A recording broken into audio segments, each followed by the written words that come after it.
I guess every video has a story to it, and this story is especially interesting because it came from an Instagram friend who direct messaged me, because at the end of every video that I do, I always say, hey, drop me a comment, send me a DM if you have any questions. Well, somebody did. Ladies and gentlemen, my name is Ruben Villarreal. I am Border Mayor across all social medias, and I talk about lots of issues here in this channel and these videos that kind of bring it down to earth as far as what content creation is, and this is very much one of those get in the roots of things, because I'm going to talk about how to light a production, a video for a shoestring budget. The person that DM'd me basically had some challenges. Number one, they didn't have a lot of money to spend, and number two, they couldn't order from Amazon. Yeah, Amazon has a lot of very inexpensive options, but what if you can't order from Amazon? So that got me to thinking. That left with a few options. What are the options? You're going to get something at Walmart, you're going to get something at Target, you're going to buy something at Home Depot, and hopefully you can make it work. Now, it's not made for video creation, but maybe you can modify it to make it work. Now, right now I'm using natural sunlight, but every day is not the same, every window is not the same, it's a whole different set of circumstances. So here's the deal. I'm going to try to create some very inexpensive lighting options, no more than $25, maybe something you have laying around the house that can work for your productions. I'm not sure how this is going to work out. I haven't tried anything, so let's give it a shot, and I'm going to bring you along as I experiment with some lighting options for a shoestring budget for you content creators out there.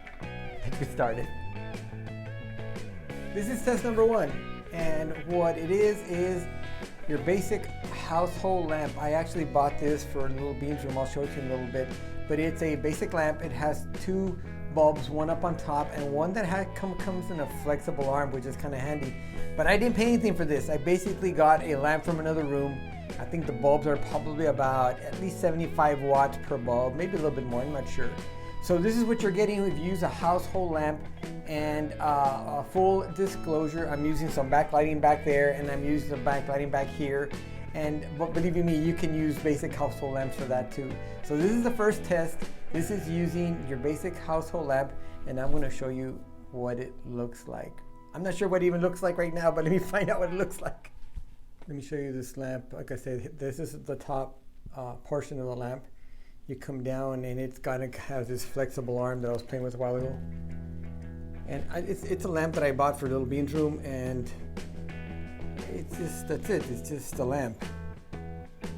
This is a test number two. What I'm using now is a portable shop lamp. It's a shop light. And what they are, they're rechargeable. They cost about $15.86 at Walmart. I use them basically for fill-in lights in my productions. But I thought to myself, well, 15, 16 bucks, and I'll show you in a bit how I fastened it to that same lamp you saw a while ago. So I fastened it with some zip ties, again, trying to keep things on a shoestring budget. I don't know what this looks like, but let me tell you, I do know about light. I know that your basic bulbs in a house have somewhere between 400, 600, 700 lumens, which is not a lot of light.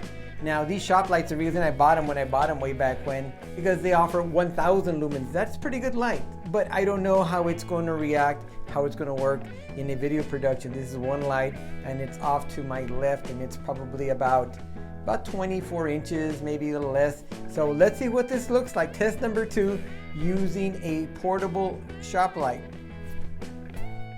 Remember that lamp, that household lamp? Well, I used some zip ties, and I zip tied the mini shop light to the stand.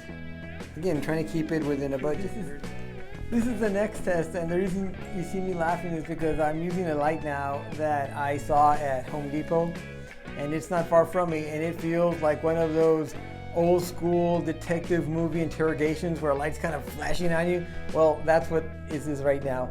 This is a attic light, and I bought it at Home Depot, and what attracted me to this light product was that I saw they had 2,050 lumens. That's a lot of light. So I said, this is a good option in case I find myself in a situation where nothing else compares. This one is bound to do the trick. Well, it might or might not. I have to go look at the footage, but right now I can tell you that it's super uncomfortable because it is extremely bright, and it's hitting me in a very, very profound way that I'm going to tell you what, it's hard for me to even concentrate on what I'm thinking about. So let's check out the footage on what I'll just call this an attic light, what this looks like on film. Again, I paid about, not even 13 bucks, about $12.96, something like that, for this attic light at Home Depot. Okay, the interesting part is that the lamp, the first lamp I showed you, is the one that's kind of becoming the holder and the stand for everything else. That right there, that powerful beam of light, is the attic light, and it's throwing out about 2050 lumens. I think this here represents the best that I could possibly hope for given the equipment and my budget. What did I use? I used the attic light that I showed you earlier. Remember this one? 2000 lumens, lots of light. The only problem was once I put it on that lamp that I had already, it was shining in my face and it was too darn strong. Well, I had to experiment and I diffused it, meaning that I put a filter on it to make it work a little bit better. What did I use? I used a simple H-E-B shopping bag. I've done it before. Okay, you ready? Here we go. This is the setup I ended up using. That's the same lamp. That's my H-E-B bag. Shout out to H-E-B. See back there? H-E-B bag. And that's the same lamp. I basically used it as a stand. I used it as an all-in-one. I didn't pay anything for it. I had this lamp in a different room, brought it here. And believe me, I didn't know that it was going to turn out to be such a pivotal part of this video and this production, but it was. And at the end of the day, it's whatever works. Now let's review. If you go back, we used the household compact fluorescents in a lamp. It looked so good. Then we tried these, the shop lights. Remember the shop lights? They're pretty good for fill-in lights, but they didn't do a job for this.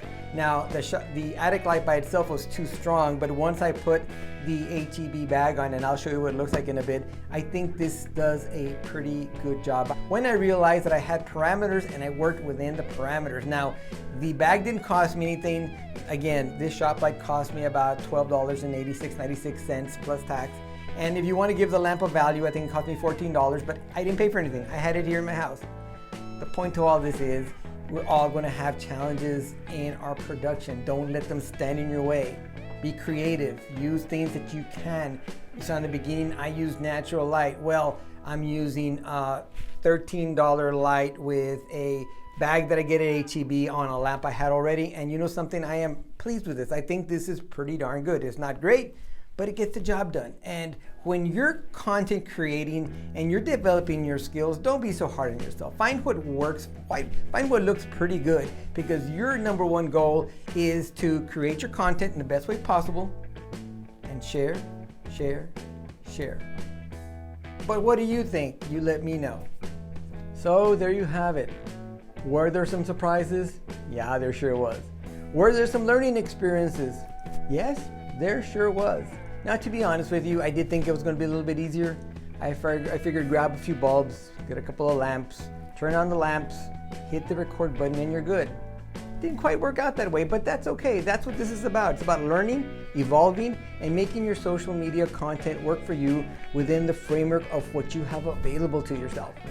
So late adapters and everybody in between, I encourage you, keep on sharing, keep on creating content. It's very important. The virtual world has never been more important, and moving forward, it's going to be even more so. If you have any questions, any comments, any DMs, anything that you want to kind of share with me, please let me know.